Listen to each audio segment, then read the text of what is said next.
A building that is 225 feet tall casts a shadow of various lengths as the day goes by.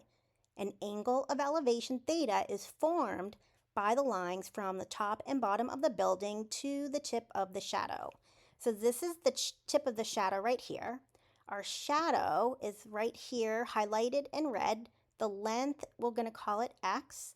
Here's the height of our building. And so if we can imagine the sun's over here, and that's what's casting this shadow that we're calling the length of it x.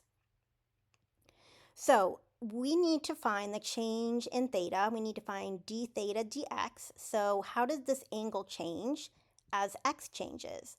So we need to first find the derivative, and then if we want to find the instantaneous rate of change when the length of that shadow is 113 feet, once we find d theta dx, we're going to evaluate it at 113 feet.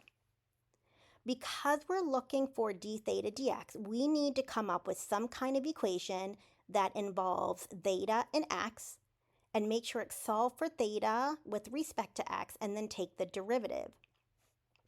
There's a couple different ways that you can do this. However, I think that my go-to is to use the trig identities here. So if I look at this angle here, notice that we have the opposite and we have the adjacent. So I'm going to use tangent of theta, opposite over adjacent, which gives me 225 over x. So my equation that I'm going to use is tangent theta is equal to 225 over x, but we need to first rearrange it for theta. I think it makes it a lot easier.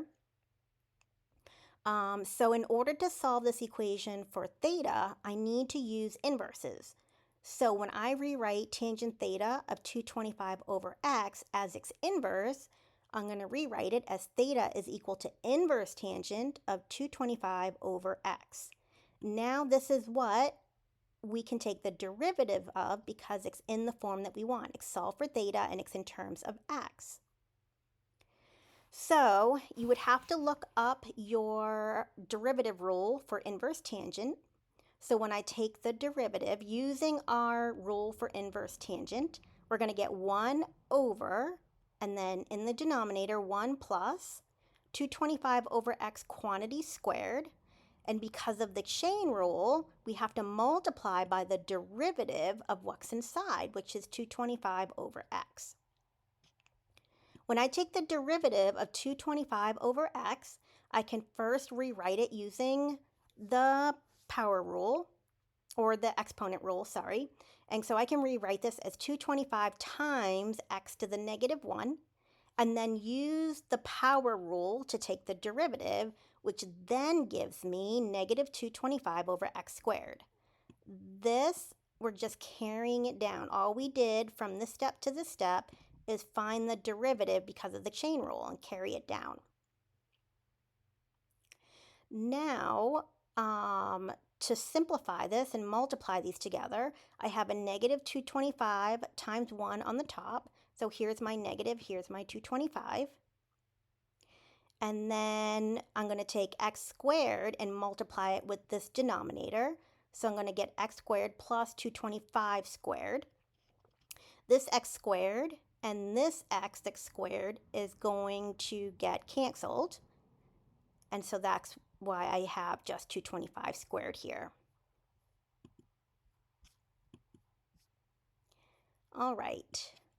Now we have our derivative. So now we have to evaluate it at x equals 113. So when I plug in x equals 113, I plug that in for x, and we get approximately 0.00355 negative, and that's radians per foot. So this tells me at the instant that that shadow is 113 feet long. That means this is how the relationship is changing between the radians and the feet. This negative tells me that as one increases, the other decreases. So we can say for our conclusion, at x equals 113 feet, d theta dx is approximately negative 0.00355 radians per foot, and the negative sign indicates that the shadow length increases, then the angle of elevation decreases.